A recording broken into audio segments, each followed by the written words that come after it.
এখনো অস্থিতিশীল আলুর বাজার। এরই মধ্যে আগাম জাতের আলু নিয়ে দুঃসংবাদ দিলেন বগুড়ার কৃষকরা। গেলবারের চেয়ে অনেক বেশি নেওয়া হচ্ছে আলু বীজের দাম, সাথে সার কীটনাশকের বাড়তি দামে আলুর উৎপাদন খরচ যোগাতে হিমশিম অবস্থা তাদের। এছাড়াও বিএডিসির বীজ এবং সার কেনার ক্ষেত্রেও নাজেহাল হতে হচ্ছে বলে অভিযোগ কৃষকের। বছরের এমন সময়ে নতুন আলুতে বাজার ভরে ওঠে, কিন্তু বগুড়ার এবারের চিত্র ভিন্ন।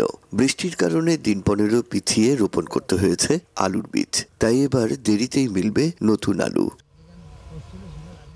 ভরা মৌসুমের আগে এই আগাম জাতের আলুর দাম ভালো মেলে, তাই কৃষকের কাছে অনেকটাই নির্ভরতার সবজিও এই আলু।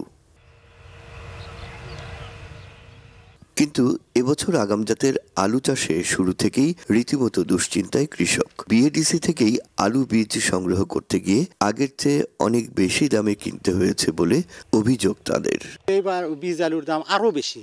Double million offer Walton fridge কিনে পেতে পারেন 20 লক্ষ টাকা, রয়েছে কোটি কোটি টাকার নিশ্চিত উপহার। বর্তমানে আলু পাওয়াই যাচ্ছে না। আমরা বিএডিসি থেকে আলু নিছি 80 টাকা কেজি। বেসরকারি প্রতিষ্ঠানগুলোতে তারও দ্বিগুণ দামে বিক্রি হচ্ছে আলু বীজ, সাথে দাম বেড়েছে কীটনাশকেরও, তাই আলুর দামও ছাড়িয়ে যেতে পারে বলে আশঙ্কা কৃষকের। যদি বাজারের তারা যদি 60 টাকা বিক্রি, তাতেও আমাদের কোনো সমস্যা নেই। দেখা যায় যে আমরা 50 টাকা বিক্রি করি, তারা 80 টাকা 100 টাকা এরকম বিক্রি করে। বগুড়ার মিলগুলো থেকে প্রকারভেদে সর্বোচ্চ 60 টাকায় আলু কিনছেন পাইকাররা, যা খুচরা বাজারে গিয়ে দাঁড়াচ্ছে 70 থেকে 80 টাকায়। আগাম জাতের আলু বাজারে আসার আগে এই দাম কমার সম্ভাবনা নেই বলে জানান ব্যবসায়ীরা। নতুন আলু আস্তে আস্তে আশা করা যাচ্ছে 15 থেকে 20 দিন, তারপর একটা নিয়ন্ত্রণে আসবে। কৃষকদের অভিযোগ খতিয়ে দেখার আশ্বাস দিয়েছে কৃষি বিভাগ। বাজার নিয়ন্ত্রণের সিন্ডিকেট ভাঙতে সমন্বিত পদক্ষেপের কথাও জানান এই কর্মকর্তা। কিছু অসাধু চক্র, অসাধু লোক বীজ আগে কিনে নিয়ে মজুত করে পরে বেশি দামে বিক্রির পায়তারা তারা করছে।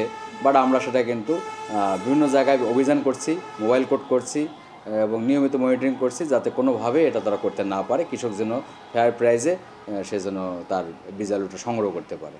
বগুড়া শিবগঞ্জ সদর, শাহজাহানপুর, গাবতলী সহ 11টি উপজেলায় প্রায় 60,000 হেক্টর জমিতে বিভিন্ন জাতের আলু উৎপাদনের লক্ষ্যমাত্রা ধরা হয়েছে 12 লাখ টন, যার মধ্যে 2,350 হেক্টর জমিতে 40,500 টন আগাম জাতের আলু আবাদের প্রত্যাশা কৃষি বিভাগের।